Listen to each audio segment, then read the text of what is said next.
Hey, everybody. It's time for another weekly edition of Inside Lion Athletics. Charlie Chitwood here. We're going to look around the department, see what's cooking. Last week, we even got to visit with Jim Curry some again, and man, he's been a little bit busy. Tell you somebody else who's been busy is our soccer coach, Ashley Gordon. And it's a spring friendly, so to speak. But coach, you had more goals than Louisiana Tech, 3-2. Congratulations on that. Thank you. Thank you. No, we were excited to schedule La Tech. That's a team that in Conference USA that finished 3-4-1 in the fall season and made their conference tournament.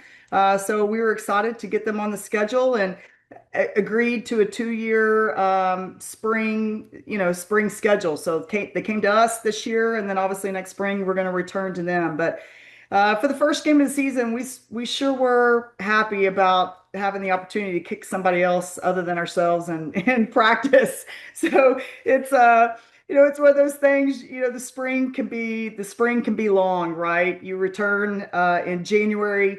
The first couple weeks in January is solely fitness related, and then you get Hmm. into the next phase, which is really soccer and fitness. But you go a really long period of time, and then you deal with spring break. So being able to come back from spring break and compete against somebody else, we're super excited. So, here on out, we've got games weekly. But yeah, no, really, really excited about the La Tech game. I thought our team played hard, and for the first game of the season, we've got some things that we have to be able to address. Specifically possession out of throw-ins. I thought we gave up too many corners that I would have had liked. Hmm. But at the end of the day, super positive. Not just the win, but we had 3 goals. We went up 3-0 at one point prior to letting in 2 probably preventable goals. So the final score was 3-2. But even when it was 3-0, we hit the post, hit the crossbar, created some really good opportunities. And more importantly, we had some names that got on the scoreboard early. So our first goal in the first half was May had a long free kick from the halfway line, and Chris Schultz, our captain center midfielder, was able to get on the end of it. Great header goal. So she scored the first goal, and then going into the second half. We set the press with the team coming out of our opponent coming out of the back. We were able to pinch them high up the field, and McKenna slipped a ball into Elena Flores. And so Elena was able to score the second goal. And then super proud of our third goal because, again, we were able to, press the other team higher up the field. Hmm. And Chris found a ball into Elena Flores, and then Chris sprinted into getting into the box, and Elena played a really good intentional ball across the box that Chris put on the end of it. So Chris had 2 goals. Elena Flores had a goal and assist. McKenna and May both had assists. So, those are some of the names, obviously, that, had really good performances Hmm. in the spring game. I thought Yazelle, who was our transfer from UTRGV, I thought that she was really, really solid in the game as well. And so it was good to get her, on the field. But, Hmm. I thought for our first game out of the chute, I was fairly pleased. But, just each week we're just the spring season's all about us, right? We really have no scouting video on any of these opponents because Hmm. your seniors graduate. They're typically not with you within the spring season. Right. The rosters totally look different. So, again, every preparation in the spring is only about us. So, Well, if and I may be wrong on the numbers, but you've got 2 Division I transfers in, and Yisel being one of them. Your other uh, portal she wasn't able to play or correct. play yet.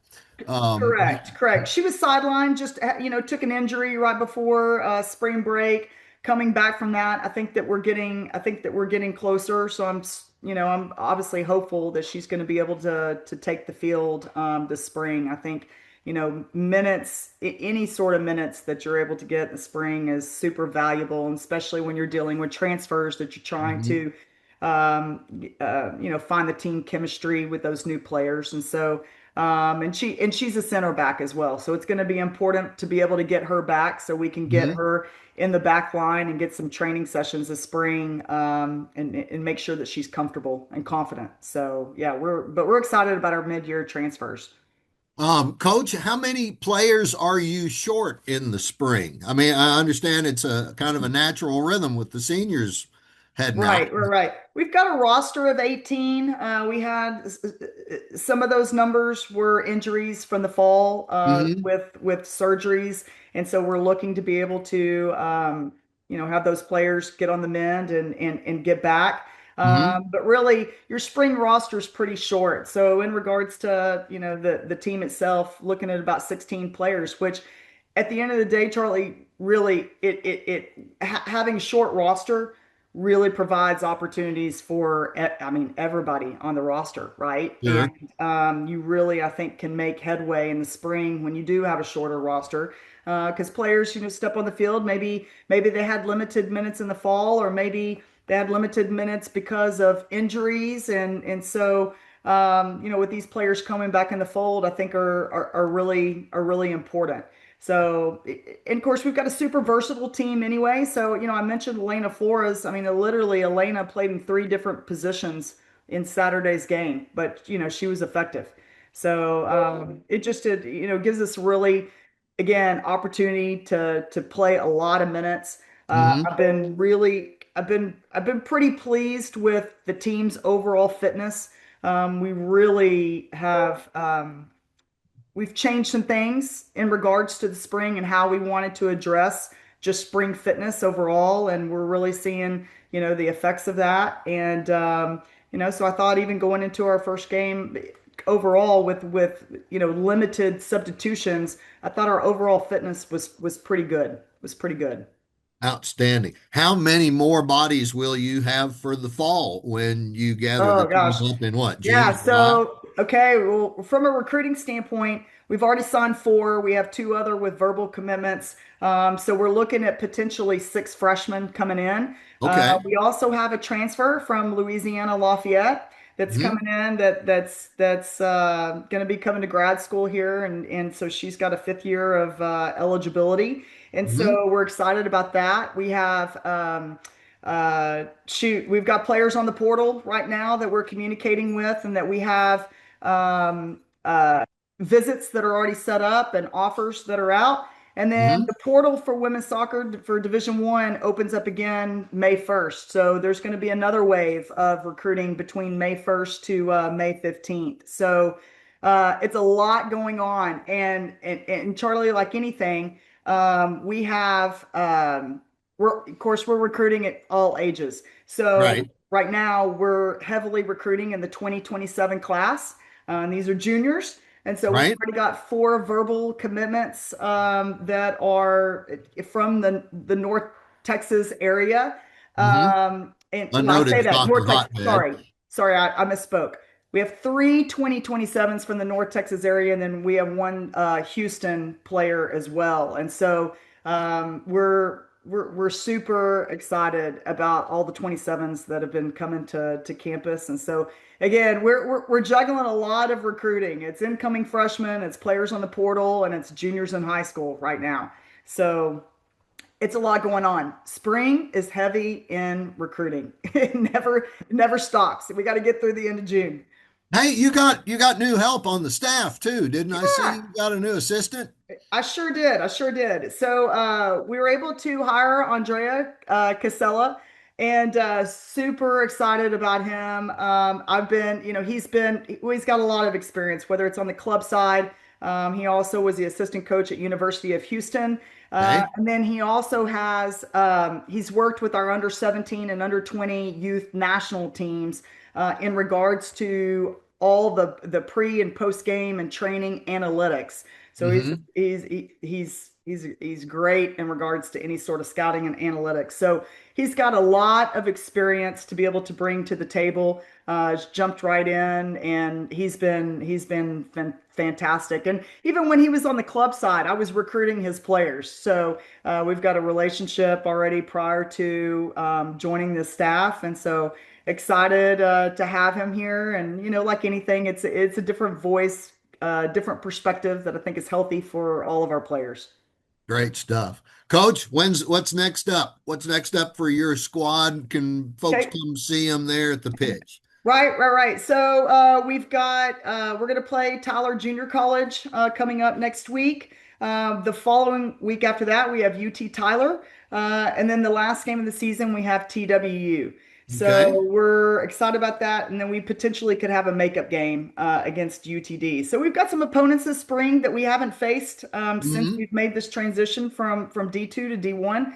So again, we're always, especially in the spring, you're always wanting to mix it up. But I, love the fact that we've got some new opponents that we're facing. Hey, So, and great stuff. You started it out with arguably the biggest name on your spring schedule, right. and got a dub in that one. So roll on. We're excited. We're excited. It's awesome. All right, Coach. Well, Okay. take care of that knee, and we'll see you over there soon in the Merce. Will do. Will do. Thank you, Charlie. Bye. Lines up, everybody. Happy Easter to you, Coach. We'll see you next week. Hey, everybody, welcome back. Some more Inside Lion Athletics. We've already talked to Ashley Gordon. Now we're going to move indoors.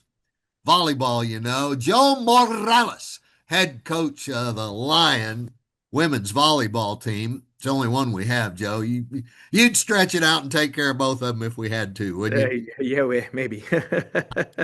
Hey, everybody's thinking off season, off season, off season, except for volleyball coaches and players. Tell us what's going on with the Lion volleyball team right now.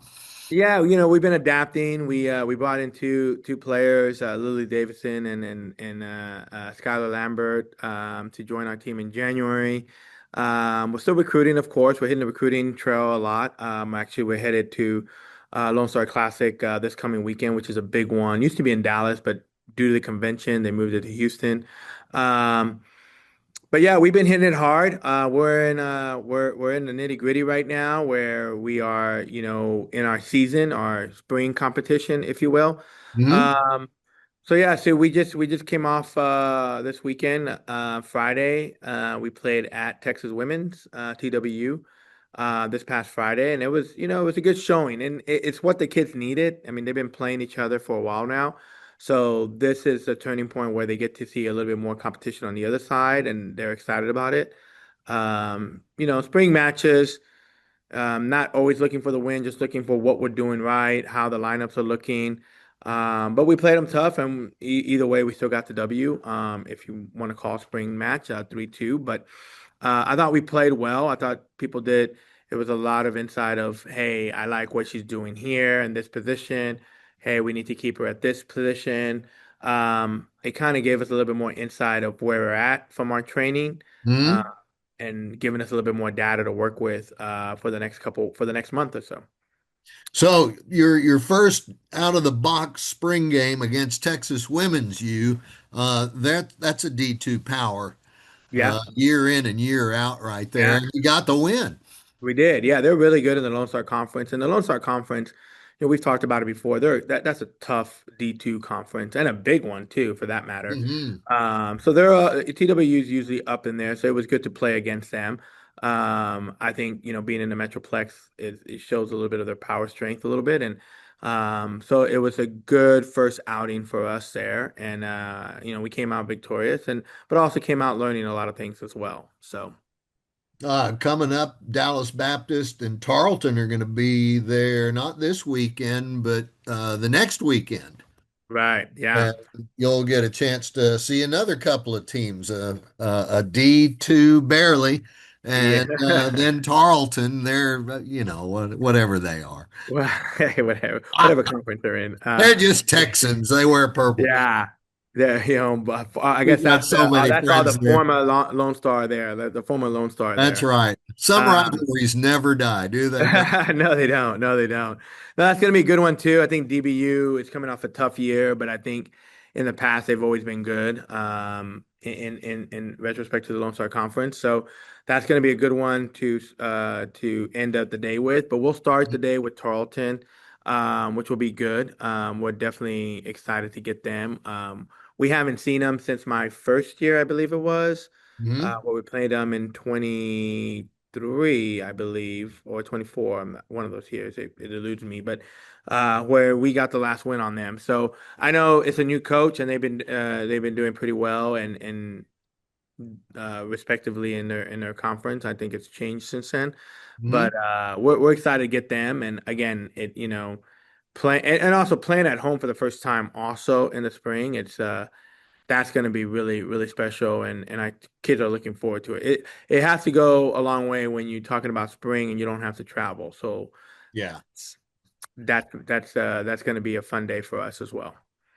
So, Coach, tell us a little bit about how the roster is coming together. I know that with Coach Gordon and the soccer team, her numbers uh, are smaller than they will be come the fall when you get Yeah. freshmen and I some of the yeah. other later transfers. I think that's a trend now, just in NCAA with the way things are shaping up and portals and injuries or graduation. You're dealing with all those things, and I think Mhm. that's a little bit of a trend where teams are playing a little thin now. So we're thin too. I think um, we are at 9 bodies, but two of them are seniors. So theoretically, we're at seven right now. We have Mhm. two seniors still finishing and playing with us and helping us in the spring. But we'll be back up to 17 strong in the fall, and we're excited about those kids that are coming in. I think we hit the freshman group really hard, and then we hit the junior college really hard as well. Uh, Mhm. so that's going to be, I'm really excited to see how the preseason gets going. I think the chemistry is going to be really well and really good, but how the talent and we're going to be a little longer too. We're going to be a little taller on the net. So that's going to be something that we're going to learn to play with because we haven't really played with that much height. And it changes the game a little bit. It changes the structure a little bit. And so, the now team will have to learn a little bit of that as well as the kids coming in. But that's going to Mhm. be fun to do that. Like I think everything is shooting to a positive strand right now, and we're excited about the fall with the new kids coming in. Some of these kids, like we got Sabine, who's already signed with us, is 6'6" Mhm. middle. Mhm. We got Jill Vanal, who I think is an exceptional setter out of College Station. Sadion Scott, who's coming out of Wharton. And then a couple more that we got going on that we're not going to name just yet, Yeah, due yeah. to compliance reasons. But we're excited about it, and we're looking forward to what's to come. Joe, 6'6". Does Yeah. that look over the net, flat-footed, or does she have to No, hop a not little not bit? not quite over the net, but if you put her hands up, I'm pretty sure it's over the net. It's close to it. It's close to it, and we're really excited about that. Just her length and her ability and what she can do. I think she's one of the few middles that can run off of 1 foot behind. That tall. I mean, normally you don't Hmm. get 6'6", and they're not really acclimated to running slides a lot, which is a 1 foot behind the setter. But I think she's gonna be someone that it's going to take her a while because she is a freshman, but I think she's going to be one to contend with for sure. And I think she's going to give us a little bit more versatility up there. And yeah, we're excited about her. We're excited. That's going to be fun stuff to watch. Yeah. Coach, it's not just about developing your players right now. You've got a little coach development going on, and you mentioned I'll let you tell as much of the story as you want, but you've got a little insight from the defending national champs to Oh man, that's fun. maybe lift things up. That's gonna be fun. Jamie and I are good friends.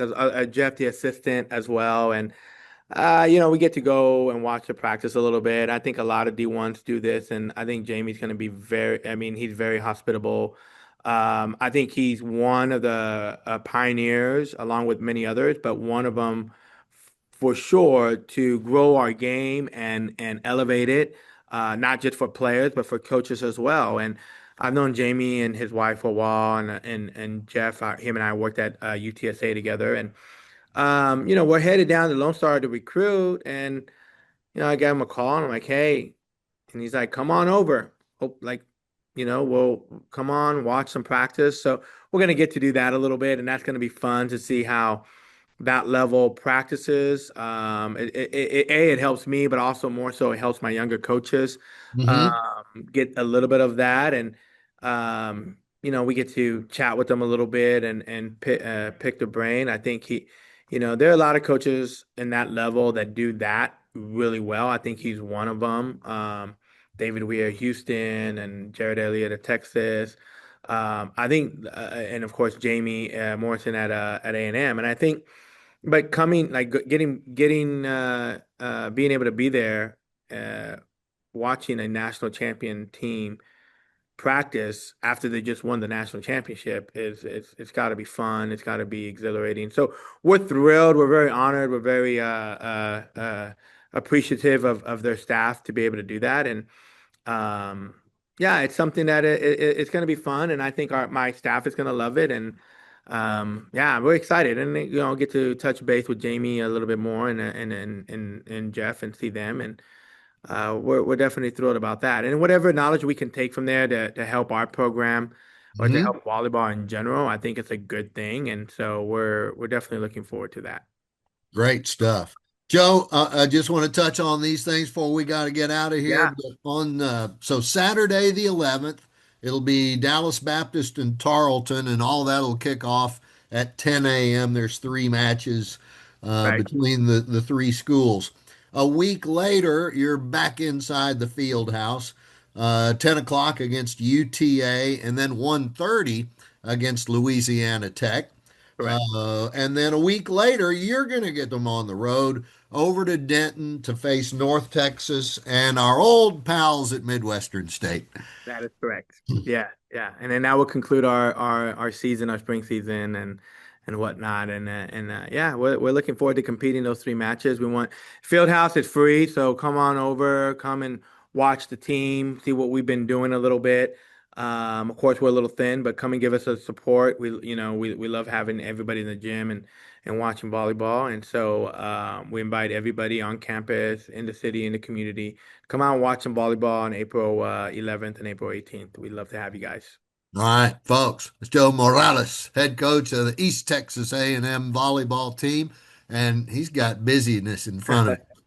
Spring season and recruiting. Joe, Always we'll working. Lions up here. It's always great to visit with you, friend, and we'll see you Absolutely. on campus soon, man. Absolutely. Thanks for having us. Thanks for having me. And go Lions. All right, folks, more Inside Line Athletics coming your way after this. Welcome back, everybody. More Inside Line Athletics for you. We've talked soccer, we've talked volleyball. Now it's time to talk flying lions on the track and over the bars. Coach George Pincock, busy week. Texas relays and the Bobcat relays in San Marcos. That it's only 30 miles on a map, but it's no telling how long to get from one to the other, is it? All right. Yep. Just depends on the time of day and who's out there. There you go. If they could plan these for late at night or too early in the morning, it'd probably be the best time for the traffic. But Yeah. you got to get fans there too. Yep. Hey, tell us a little bit about this week. You and I were talking ahead of time that pick a perspective, and it's real different from either side. But let's Yeah. start with a student athlete's perspective of this because you did this as well, running at both meets. Yeah. Some of my fondest memories as an athlete 20 years ago were going down to Austin and getting the opportunity to run at Texas Relays, a prestigious meet. Kind of marks a point in the season where people are kind of turning from, the transition from indoor to outdoor to hoping that, we're kind of starting to see more competitive marks. So you see teams from all over the country fly in, teams from the East Coast, teams from up north coming down looking for some good weather, teams Hmm. from California, and then everyone here in Texas as well. So it's kind of this convergence of really good track and field in one area, and some pretty good pro athletes that come in and run some sections here and there. So Hmm. from that perspective, as an athlete, it's a lot of fun to go into a stadium and see, 10,000 people. Not often you get that in a track and field stadium at just a regular season meet. Boy, and that crowd roaring, especially on Yeah, the relays when you come around that home stretch, yeah, yeah. No, it's it's an fantastic, and insane, you like know, being at the Hippodrome yeah, without the horses. yeah. Mike Myers Stadium's kind of a unique setup. They have what they call the bunker, which is the announcer's press box that kind of sits on that north end of the stadium, and Hmm. he has a full view of the track out in front of them, and they're announcing, they're engaging with the crowd, very interactive, and just an overall good experience. How many of your athletes are going to be making their first trip there for this one? Ooh, let's see. So on the guys' side, it'll be everybody will be a first time trip to Texas Relays except for Enoch and Hmm. Goose, who were on the 4x2 last year. So um, relatively new group there. And then on the women's side, um, a lot of the same too, actually. We had a few girls that ran last year and a relay that ran last year, and a couple of those girls will be back, but Hmm. almost entirely new people on the girls' side. And I guess that Annette made the trip 2 years ago and ran unattached there on her own Hmm. while she was redshirting here, and so this will be our first time back in the Lions uniform. We've got relays that'll be going from one meet to the other. Do we have any individual athletes that are going to be performing at both? Yeah, we'll have a handful of guys who are going to, probably run 100 and 200 between both places. Some hurdlers doing both. Um, with the schedule, we had some jumpers that qualified for both, but we made some decisions based on logistics and opportunity, right? Uh-huh. To just choose one over the other. So, when we look at it from a coaching standpoint, we kind of shotgun our entries and just put everyone in everything. Hmm. Once we see who gets in certain events and what those look like, we have a spreadsheet of everything going on throughout each day. Um, Okay. is it possible for someone to long jump at 10 o'clock in the morning in Austin, wrap that competition up maybe at 11:30, get to the vehicle, get down to San Marcos and be ready for a 1:15 long jump. Um, and sometimes we try to push it, and Yeah. sometimes we try to play it safe. So it's just kind of look at all of those schedules and see what we can make happen. And make sure that the app on your phone shows what the traffic is like between Yeah, Austin and San Marcos yeah, too. yeah. That's Always crazy. can change So at any moment. how so with those two meets, one higher prestige than the other, it doesn't make the Bobcat relays like an also rans Not at all. competition. It's a big meet in its own right. Yeah, over the last 4 to 5 years, the meat has really started to get a lot better in quality. Um, and what you're seeing is that, Texas Relays is being selective on who gets in, Hmm. which I think is absolutely great. Um, but you're still seeing really good athletes make that trip down to San Marcos to get the opportunity to run. And so over the last few years, it's gotten better and better and better.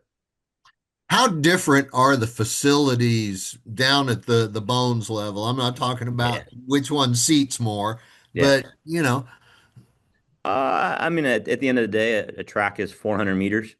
Um, are they different? Yes. Is one potentially a bit faster than the other? Yes. I think, the way Mike Myers Stadium set up, you're kind of set up for a pretty favorable tailwind in most of the sprints. mhm. You're not quite set up like that at the Bobcat Stadium, um, but both produce really, really fast times, different events. Bobcat's it's more open, isn't it? Yeah, yeah, yeah. Mike Myers, it kind of sits up on the hill and surrounded by stands on both sides. Bobcat Stadium sits up on a hill, but has a small section of bleachers down the home straight, and is a little bit more exposed. But the wind's a little different down there than it is in Austin. Okay. All right. Here's the big question. What do you think we're going to be doing best in this coming weekend? Ooh, everything. I'd like Where to are say our your best. hopes highest? Yeah, Yeah. I talked with our staff last night and kind of the tail end of our weight room session, and I think our training yesterday, although Monday in the week was really, really good. And I think we feel like this team is starting to find an identity, starting to find a little bit of confidence Hmm. that perhaps we lacked through most of the indoor season as a group. There was individuals here and there. Um, and so, I'm excited to see some of our long jumpers really get going. A couple of people that redshirted indoors. I think they're ready to have some success.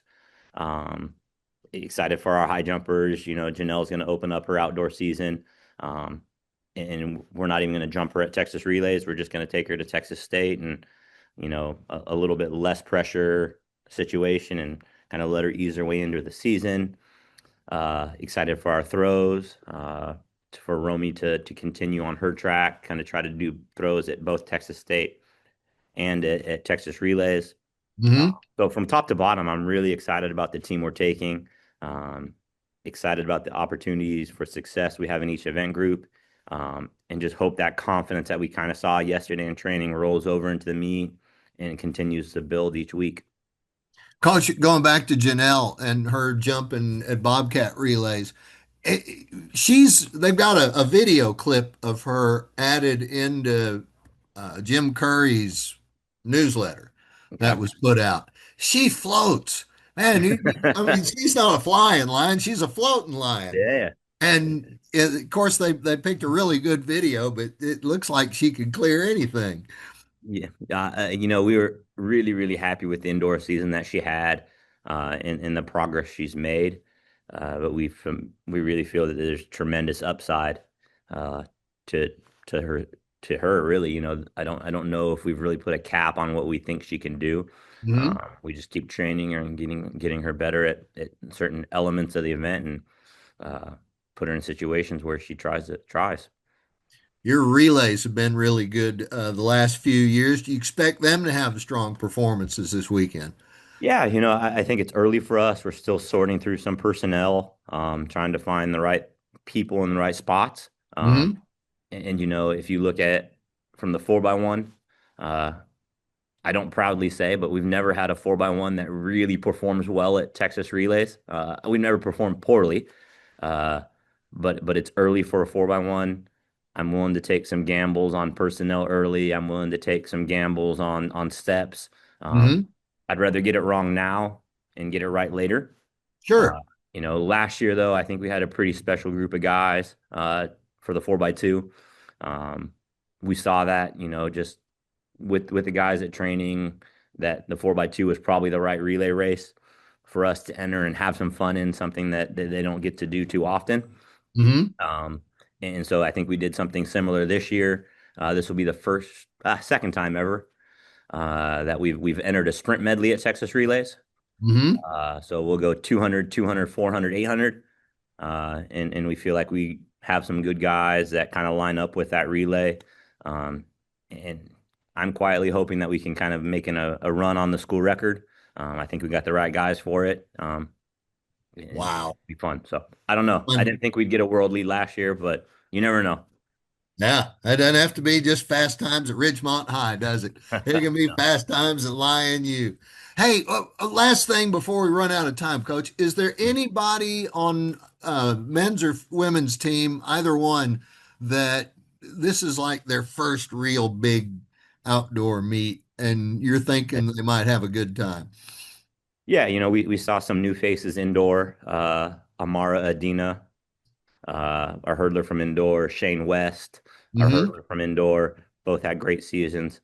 This will be their first trip to Texas Relays, first big outdoor meet, and just kind of see what they can do.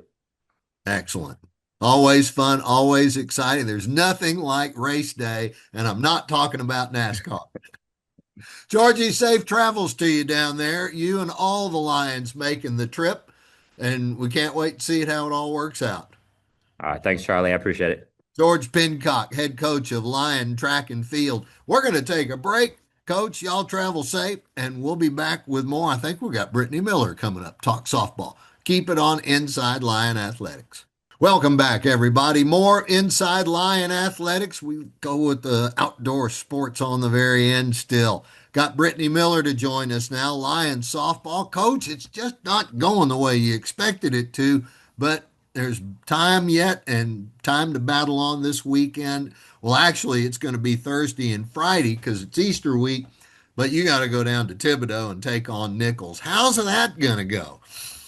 We're excited. We went back to just the basics this week and just reminding everybody that we just need to keep things simple and making sure that, we just stay within ourselves and not try to make things bigger than they need to be. Regardless of record, we still are doing a lot of good things. And so just keep reminding them that they're doing good things. We just need to put them all together. Now, we talked a little bit beforehand about your conversations with pitchers sometimes, and they're kind of all over the place. You kind of read the situation on your way out to the circle, and then what happens, Coach? Yeah, we gotta sometimes just read the room. And so some of them need, a word of encouragement. Some of them need to get back to just simple cues.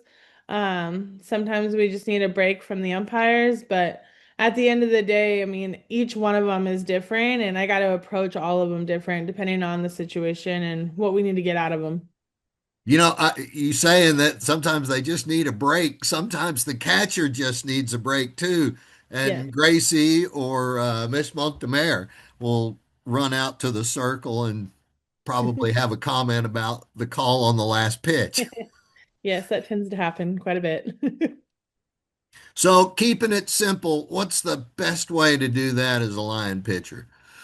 Just hitting our spots. So just playing catch with whoever's catching and, just working to hit spots, let our defense play behind them and keep the ball in the park. I mean, if we eliminate the free passes and, we keep the ball in the yard, then it gives us a chance to make a play and gives us a chance to be able to stay in control of the situation. Does keeping it low, is that one of the equations to keeping it in the park? Oh yes, keep it low, work knees, work corners, and then utilizing our off speed to make sure that we're keeping hitters off balance. Okay. Let's talk about those catchers for a minute. They've been doing really good for you, and Gracie is like tops in the country in throwing out base runners. Oh What? yeah. How cool is that? Oh yeah, we're very fortunate. We've got good arms, good people behind the plate. They control our pitchers and keep them calm, but they also control the game behind there by able to throw runners out, pick people off. Gracie's done a tremendous job just keeping all the speed really at bay. So, and Haley's doing a good job too. So we are very fortunate to have the catchers that we do. Okay. Outfield's been pretty good as well. KK, Bella, Emma, Emma. all the way around. They've been steady. And man, everybody had their running shoes on in that last series. Goodness, that wind was blowing out in Natchitoches. Oh yeah, the wind was blowing. The outfield's done a great job. And they run the ball down, they catch whatever they can, and their relays into bases have been on point. So, I mean, we've gotten some close calls and they're going to continue to do what they need to do out there and run things down and help our pitchers as much as they can. Tatum Wright's been having the ball's been looking very big to her coming in of late. What is it? 4 home runs in the last 2 weekends, or Yeah, uh, I think so. yeah. She's done a good job. She's seen the ball really well.